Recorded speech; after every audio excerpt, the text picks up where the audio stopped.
পেঁয়াজ, sausages, capsicum, আর এখানে আছে চিকেন। চিকেন এটা কিভাবে মাখছো, এটা কি কি দিছ? তো আমাদের চিকেন এগুলো সবকিছু ভাজা শেষ, এখন এটা একটা পাত্রে উঠিয়ে নিতেছি। দুপুরে যে পিৎজাটা বানাইছে সেই পিৎজাটা খাবো। এক কাম খাওয়াই লাগবে।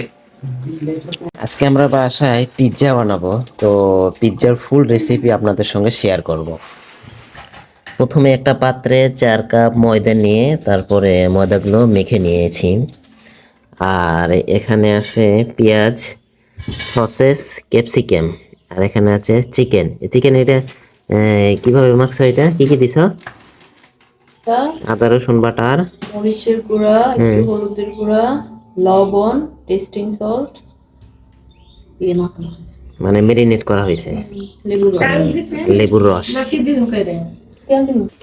এখন এই মেরিনেট করা চিকেনগুলো আমরা গরম তেল দিয়ে কড়াইয়ে ভেজে নিব।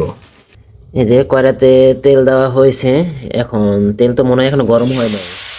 ও তেল গরম হয়ে গেছে, এখন এটা আমরা চিকেনটা ভেজে নিব।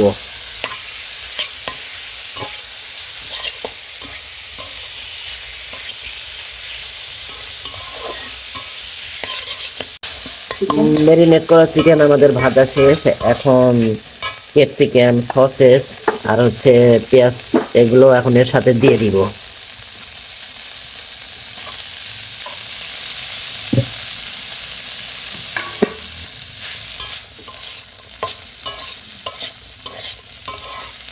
তো আমাদের চিকেন এগুলো সবকিছু ভাজা শেষ, এখন এটা একটা পাত্রে উঠিয়ে নিতেছি।